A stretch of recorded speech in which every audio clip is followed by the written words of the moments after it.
Thanks very much. Hi, everyone. I think the setup is really good, as in A, B, C, D, E, I'm a unicorn, everything's awesome. The reality is very, very different. So I'd say close to, Tim, you probably correct me, like close to 90% of exits that we as founders have are not through IPOs.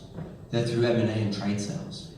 And that then becomes another onward part of your journey. The end result might be an IPO somewhere, because as a founder, your exits are before then. But the 10% that do exit via IPO, 90% of those are not A, B, C, D, E, F, J, and then exit as a unicorn. I have been fortunate to have had 2 IPOs myself as a founder, but both of those were designed from the beginning of the business to be exited as IPOs.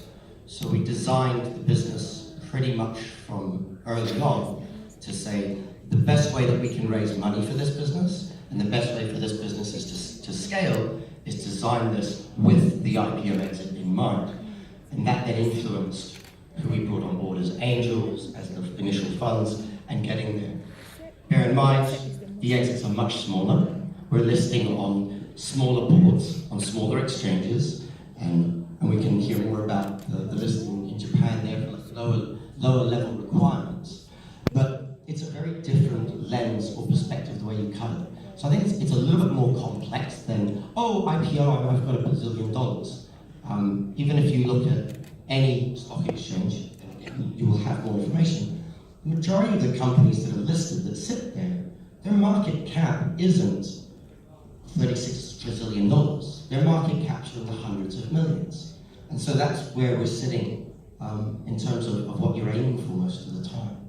So what businesses, what types, whatever types you want, as long as it's the drive of the founder at the beginning to say, I would like an IPO exit, then you'll be able to find the right partners and build your business according to the scale and the model required for an IPO. Because IPO requirements are different from VC requirements.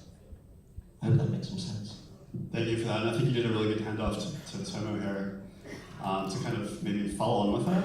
And in Japan, I'd also like to hear what sort of stage of startups are going to a listing, and not just to pay off all the shareholders, but do you see, because on the ASX what we see a lot is startups even going for Series A's on the ASX. Is that something you're seeing in Tokyo? Yeah, actually, so yeah, I understand ASX is kind of so early for the early startups, like a Series C company, yeah, do exit, yeah, for the IPO in ASX. And actually in Japan, the smaller IPOs happen frequently. But actually, let me introduce myself briefly. So I am Tomo with the Tokyo Stock Exchange Singapore branch. I invest in Singapore, and I cover all APAC region to promote the IPO from this region. So foreign companies IPO is a little bit different to Japanese companies IPO. So probably we need a little bit bigger size. So of course we have the listing requirements. So minimum cap is $10 million US. So if your company meets these criteria, we can say okay to be listed on the Tokyo Stock Exchange. But problem is securities company, whether securities company underwrite your company or not, that's their business. So they have to make a profit to do underwriting. So for foreign companies, probably the market cap is 100 million US or more. It might be needed. So, but it's the timing of when you think about IPO. I think the earlier is better. So even though the Series A or Series B companies can think about the IPO, and I always contact with a lot of startup guys, which is Series A or B or C, something like that. That's my comment. Great, and let's hand it over to Tim. And Tim, I know you do know quite a bit about the ASX, but also trade sales as well. And so why don't we bring in a little bit of kind of just the path to exit generally. What are your thoughts on IPOs, trade sales, and planning in advance versus, I know a lot of, when I was running a startup, it was just, hey, we need to raise a Series A. Let's talk to a bunch of people about IPOs, let's talk to a bunch of VCs, let's talk to everybody, and just see what seems like the shiniest thing. And we have to give away the least equity afternoon, everyone. And look, a couple of motherhood statements to start. I mean, founders really need to be thinking about an exit from the launch of their business. That needs to be the thing that they're focusing on. And I don't know that they need to get too kind of wound up about whether they're going to want a trade sale or an IPO as the means of exit. And as Jeffrey quite rightly says, you know, there's a much better likelihood that trade sale is going to be the way out than an IPO. The irony, if I look at Artesian's portfolio, we have 250 startups in the portfolio. We've had 4 exits. 3 have gone to IPO in Australia, and Australia has, and I think we're going to get on to this a little later, it has really relaxed the rules around IPOs, so and made it an attractive place for startups to raise capital as almost a substitute for you know, a Series A or B round. I kind of figure that I've lost the question. What was the question? So I think you're hitting it. So a little bit of the ASX. What's the profile of startups who should consider listings and kind of paths to exits generally? Because in my experience, maybe it's just because I didn't do it right, it was fairly disorganized, and I was just putting out a million fires with my business and trying to fundraise at the same time. But Jeffrey made it sound really nice and organized and planned in advance. So maybe that's the way you're supposed to do it, and I'm just doing it wrong. I don't know. Yeah, sorry, there was one more other motherhood statement I wanted to recite, and that is, that focus on exit from the outset is critical, and also getting to know your potential exit partners. So if a trade sale is where you hope to go, then you really want to start talking to those individuals or those corporates or whoever they may be. If you see an IPO as your path to exit, then you need to be talking to the advisors and others who've been down that track and really know what to do. And just sorry to interrupt, but I'd love to get a little bit more clarity, maybe from a founder perspective. What sort of timeline would you say? So, if you're anticipating looking for a trade sale a year from now, 2 years from now, how early do you start getting into that? Because founders have incredibly limited resources, and so this is time and other resources they're spending on this project that they're not spending on other projects. Sure. So, as some of you might figure now, I've got a VC title, but every time we talk about founder, it gets handed to me. It's an interesting place to be, and that's also something I think that's a unique component of Hightower, is that all of our GPs are founders. So that's the angle that we come from. That question is personally a pain point. It's a sad moment in my life. One of my exits was a trade sale, but we were 5 years in when we realized that what we thought this could be worth was nowhere near what it was going to be worth. And when you've put that many years of your life into something and built something significant and raised a significant amount of money and got it wrong from the beginning because we were not clear on the exit, it puts you in a difficult place. And we then righted the ship very quickly, and as Tim pointed out, we then became very clear. We identified our partners. This was back in 2008 when the whole world went to shit as well. And so we've got a business that's 300 people. You're doing tens of millions in revenue, and you realize that the actual model you've got is not going to give you a multiple that's big enough for the effort that you put in. And now you've got to find a trade sale to get out of here. And that was a 2-year process, but we identified very clearly, first of all, geographically, which market was going to pay us more, right? So we were going to get higher valuations for the type of business in the States. We were worth more there than we were worth more than Asia Pacific or Europe. We made a short list of the types of buyers that would buy something that we had. Would it be a publisher? Would it be an internet-related company? Or would it be an old school company that was moving into tech? Then we mapped out who they were in there, and we said, right, these are the types of valuations they pay. Now, who do they have, or the ones they've bought, what do they look like, and what were the construct of those boards? What types of people did they have? And those are the people who were going to court it. So we needed to make friends real quick to add them as firepower to us. Basic force multipliers, right? We're good at what we're good at. 1 + 1 is 2. Great, I want more than 2. So look for the guys that are going to give you more than 2. So we scoured the world for guys that had done X before, done Y before, done this and done that, and they were connected to the parties that we wanted. Luckily, our situation maybe was unique, right place, right time, 2 years of hard work, whatever. But we ended up where there was 2 companies bidding for us, and we got into a trade sale, but with a bidding war. None of that was by accident, right? Like, people think that you can just meander along, and someday someone's going to buy you, and you're all going to have a party and everything's good. It does happen, but very rarely. I think that we're going to start to see a lot more M&A now, especially now sitting on this side of the fence. As a founder VC, working with other smart VCs, we're encouraging people to look for either roll-ups so we can list on the stock exchange, right? And that's M&A to get big so we can list as a big entity, or M&A by itself. And I think we will see a lot more of that, and founders should get prepared, because that's within your control. As founders, we look for stuff that we can control, because so much we can't. Who you get into bed with, and who's in your bed with you when you wake up, sometimes it's very different, is in your control. And so I think that is really important that founders do that, and that when they choose money now, and they get into bed with that money, that VC money, really smartly. They look for guys, VC money, the guys that have had the types of exits that they're looking for, that are skilled at either listing, or skilled at roll-ups, M&As, whatever. Because as founders, you and I are not, we're just good at building this thing. So we need to find those multipliers. Money's just money, right? I mean, we need guys, as founders, we're looking for money to get smarter. Those are the smarts. So I think it's critical, at least from my perspective as a founder and now as a VC. I can see that side.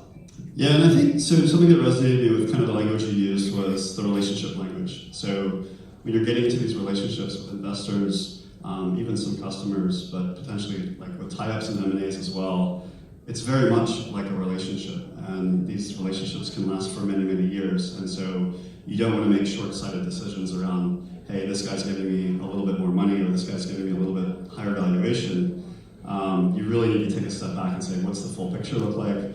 What's likely to happen 3 years down the road, and what are the intangible kind of value that they can bring to the table, right? So I think that's great advice.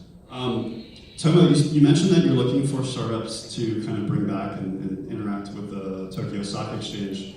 I'd love to hear what type of startups in, whether it's Southeast Asia or China or Australia, what type of startups are the best profile that could gain the most and be the best fit for the Tokyo Stock Exchange? So actually, from the stock exchange point of view, so we don't give the sector, but generally speaking, the tech-related, IT-related company want to go public in Tokyo market. So a lot of Japanese investors is very familiar with investing in the tech company. So that's why I had contact with a lot of startup companies, which is categorized as a tech company. But recently, some fintech company or blockchain company, they got a very high valuation from the investors. That's another trend, I think. Okay, great, thank you. Let's come back to Tim. So Tim, there's tons of VC money floating around right now. A lot of people think there's a bubble. What are your thoughts? How's it affecting exits? And now that you've been quite active in Australia and China, what are you seeing kind of in different markets related to that topic? Look, I don't think there's a bubble so much in that term's normally associated with sort of market risk correction, but which I don't think is going to happen. I mean, we're sitting on 10-year lockup money, and the money will keep getting invested. But I think there's a very real risk of oversupply of capital into some markets. There's been, in Australia particularly, huge influxes of capital from institutional sources over the last 3 to 4 years. There's one super fund, Host Bus in particular, who's put in a lot of money. There are others looking very closely at what they're doing. The Future Fund has started investing into VC in Australia, and then there's a lot of family offices, some corporates, and high net worth individuals. So there's just been a lot more capital come in. Now the market can only take so much.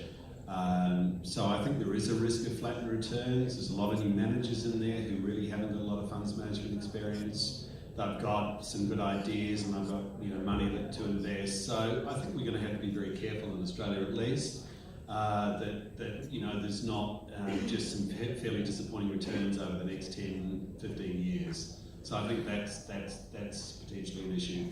From what I'm seeing, I'm not seeing that there's an oversupply of capital in China. Look, I haven't been there that long. I've been there 7 months, but certainly in the area that Jeffrey and I invest, that early stage piece. I don't think there's an oversupply of capital. I think it's probably about right. I think good startups get funded, and that's just a fundamental rule of this sector. Good startups get funded, bad startups don't. So I think we're in the right spot there. Yeah, and I see a lot of articles coming out in Southeast Asia and even quite recently about all these funding gaps. So the latest is huge arguments on my Facebook feed between different VCs or investors on whether there's a seed round funding gap and putting forth all this data. But my best startups, I always call them my startups that through my program that are raising money have absolutely no problem raising money no matter what level it is. And then the other thing I think gets missed maybe is there's a lot of different types of money out there. Most of this data comes from VC figures, but they're not taking into account. You guys mentioned family offices. Angel groups, at least here and around the region, are getting quite a bit more sophisticated. And even the level of traction that a startup has to get some of what we used to call dumb money. It's not so dumb anymore, right? I mean, there's still plenty of that, of course. But that's something I've noticed here. So I think, just like you said, it seems like there's tons of money here, but at the same time, I don't see it yet as a problem. The wheat is being separated from the chaff, I think, properly. Togo, what are your thoughts on the same sort of thing in Japan? I don't know much about this in Japan with regards to, whether it's venture capital or other investment money. Is it getting much larger, kind of like Tim was talking about in Australia? I know you guys have the big one, the big fund, the SoftBank fund in Japan, and I don't know if there's any direct effects there. All the money's going outside. But what are your thoughts on Japan with regards to a bubble, lots of cash, frothy investments, things like that? So actually, SoftBank Vision Fund, is a big player. So I usually contact with a lot of startup guys. And last February, I went to India, and most of the startup companies got raise the money from the SoftBank Vision Fund. But at the same time, a lot of Japanese VC companies invest in a lot of startup companies, not only in Japanese but also in this region. So probably in this whole, there are some Japanese VC companies. So I think the trend regarding the investing in the startup companies is also same as Australia, I think. And so our mission is to provide the place to raise money through IPO. That's my job. So and my target is not only the Japanese company but also the foreign companies in this region. And probably as Jeremy mentioned, so I think the IPO is not for all company. As he mentioned, so around 10% or more, less than 10% company chose the IPO, but most of the company chose M&A or trade sale for exit. I think it's okay, but if you see the 3 or 4 years ago in this region, so everyone thinks M&A or trade and sell is exit, and no one knows the IPO. That's where the situation. But if you see last year, so SEAC went to New York Stock Exchange and Razer went to Hong Kong Stock Exchange. So I strongly feel so the momentum regarding exit strategy it's changing now. And so as I said, I have a lot of contact with the startup companies. And actually, I cannot disclose the exact name, but I have some pipelines in this region. So in the near future, I can show you the real examples from this region. That's the real situation. Okay, great. I have a question that might catch you guys off guard a little bit, but we'll see how it goes. So maybe start with Jeffrey. And just getting back to the stock exchanges, I'll have the three of you guys answer this one. So Tim, I'll just reassign you back to the ASX, if that's okay. Obviously, we have Tim with Japan, and Jeffrey, and we'll talk about the Hang Seng. These are very different exchanges with different processes and different rules and all these different things. We can talk a little bit about that, but I don't want to get into the weeds with it. But what I want to know, so if I'm a startup founder, what's the personality of the exchange? So you have traditional, formal, hierarchical, you have kind of freewheeling, you have... Tell me a little bit about the Hong Kong Stock Exchange and the personality around it. So I think I've had the benefit of listing in multiple different exchanges and other GPs too. And if you want to do a comparison, that could be cool too. So if you, I think before you even do that comparison between those two, it's the founder's personality. Do you actually want to run a listed company? Because I tell you, I don't. It's a nightmare. I mean, listing requirements, the cost of compliance, what you can do, what you can't do. It's almost the antithesis of a startup founder every day's life personality. So you then also have this added, as every founder does go through stages in company's growth, of replacing yourself and the loss of control. The business becomes something very different very quickly as you move into that direction, because you need different types of people now to do those different jobs. And so I was very quick to take backseats on those, because that's not me as a person. Different markets, different exchanges have, like you said, different personalities as well. When we were talking outside, Tim mentioned about the ASX really just like relaxing rules and letting skyrocket number of IPOs. And it doesn't mean it's roughshod in cowboy town, but it's a very different personality than, say, the ASX was if I had approached them as a founder 5-10 years ago. They would have said, well, do you have any hard assets? Have you got a mine or cattle? Or do you have retail stores or something, or buildings?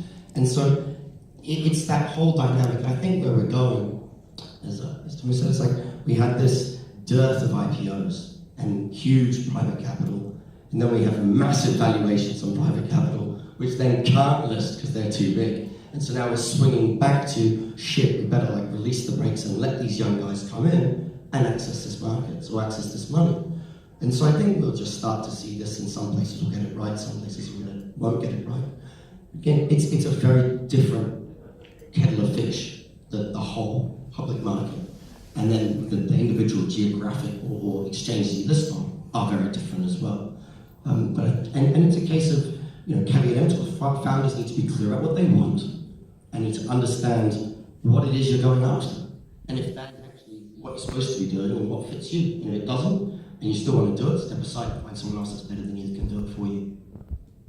great. And I think it's a good comment to compare also to the SGX. So I think the Singapore Stock Exchange has been looking a lot to the ASX, and they're starting to partner with some of the startup supporting organizations here to figure out a way if they can turn that into a startup capital raising platform, which it hasn't really been historically.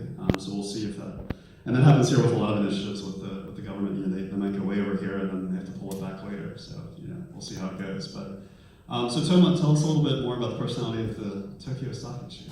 Yeah, sure. So I'm very happy to share with my stock exchange with you. So, so I understand. So each market has each characteristic and their pros and cons. So I understand the Australian Stock Exchange or Singapore Stock Exchange provide you how can I say, simple and easy way to go public. But on the other hand, we have some pros. So for example, I think we can provide you the liquidity and valuation. That's two is a very key, strong point on our market. So why liquidity is very important to the companies? Because I hope the company will continue to grow even after the IPO.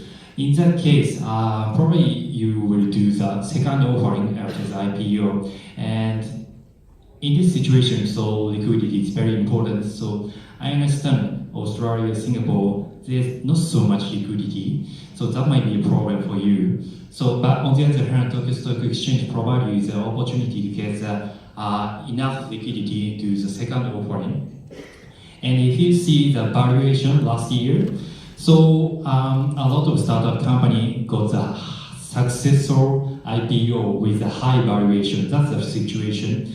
So our stock exchange can provide you the opportunity to get the high valuation and the high liquidity. Those two characteristics is very important. Thanks a lot. And Tim, we are getting low on time, so I'd love to hear your answer for that, but I'd like to also have you maybe add another little piece of stuff to that, which would be forecasting. So what are you seeing? What trends are you seeing in the next 2 or 3 years? And can you, or would you, make at least one specific forecast for us? Prediction? Exactly, Okay. outrageous predictions. Okay, we'll see more startups. The cost of starting up continues to fall, and it's a very attractive lifestyle and a very attractive career, at least until you start doing it yourself and realise that it's very difficult. Will we see greater success in startups? Well, here's the controversial thing. I think that very much is dependent on whether VCs focus on earning management fees or carry. So if they want to get fat on their management fees, then we're not going to see any great startups, or no greater numbers of startups coming out. But if they're going to focus on performance and manage the amounts that they're investing and not overinvest and not make their funds too big, then we will continue to see, we'll see more and more good startups coming through. So I think it's incumbent on VCs to behave responsibly and ensure that they are aligned with both their own investors and the outcomes and goals of the founders. Their job is to support. Thank you. Yeah. I think that last point was spot on, because it also doesn't benefit humanity either. I mean, no one ends up building anything smart when you're just chucking money out there.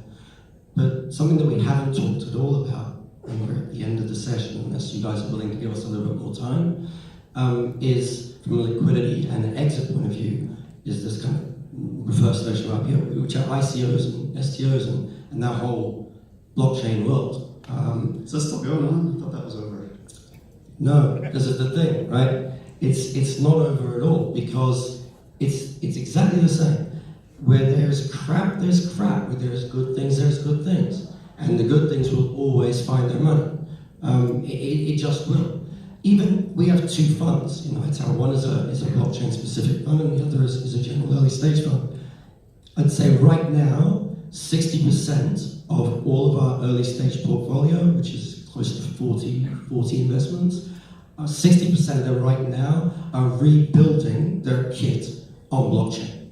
Nothing to do with ICOs, nothing to do with crypto, nothing to do with Bitcoin, just pure tech, right? So from a fundamentals perspective, when I look at my portfolio from that way, and some of these guys are already at C, and they're rebuilding, reverse engineering and backward engineering all their kit. And I have to believe in myself to say I back the best of the best in that fund, and they're building for that game, but then something's happening, right? So I think it's really interesting what we're seeing, especially this last week. It's been a lot in the press. The prices of the individual currencies have been slaughtered, but yet, I was at a dinner with a group of people that can't really go into names the other day, and none of them were upset. None of them were pulling suicide hotlines. None of them were doing any of the things that the press is talking about. These guys were just planning as usual because it's solid.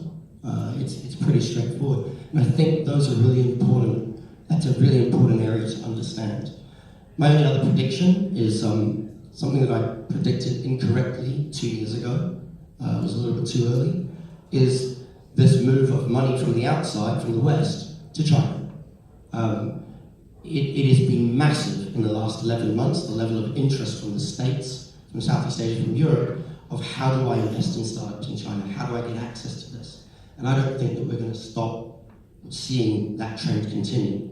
And that's been really good for a whole lot of reasons. And it's allowed a whole new breed of founders and also VC teams or investment teams to grow and develop. that have been allowed to flourish and will continue to. So those are my predictions. Excellent. Just quickly to add on to that, one thing I've noticed in this region, and specifically in Indonesia, is exactly what you talked about. So, and it's not just the American money, but it's the American money plus the Chinese money plus the Japanese money plus all the money that's coming from Australia and Southeast Asia converging all at one point. And you're seeing, I think Indonesia's kind of ground zero for a lot of that. And it's, we'll see how it plays out. But yeah, you have the Googles and the Baidus and the Sequoias and the Temaseks all kind of butting heads on different projects. It's really interesting. Tono, could we hear from you on kind of trends you're seeing and any predictions and forecasts we can get from you? Yes, so probably in 2 or 3 years, a lot of more startup companies seriously considering the IPO or exit. And so in that case, so people think about the exit venue like Singapore, Hong Kong, sometimes New York or Australia. That please include Tokyo Stock Exchange as an IPO venue for your option. So that's my message. But I think when you think about the IPO, important thing is branding strategy and a business strategy. So you have to carefully think about the strategy because so what's the purpose of choosing an IPO venue? So if you would like to expand the Japanese business or you would like to collaborate with a Japanese company, probably Tokyo Stock Exchange is the best way to do the IPO. But otherwise, you have to create a good equity story to persuade the investors to participate in your IPO. So that's my message. Awesome, thank you so much. And just to wrap things up, I will be Dr. Doom, and my prediction is that within 2 years, China will have a huge financial implosion that will affect everything globally, and that's the way it's going to be, I promise you. Sell short, sell short. Awesome, thanks so much to everybody on the panel. Thanks for everybody for being here, and we'll hand it back over. Thank you so much. Let's give a big hand to the moderator and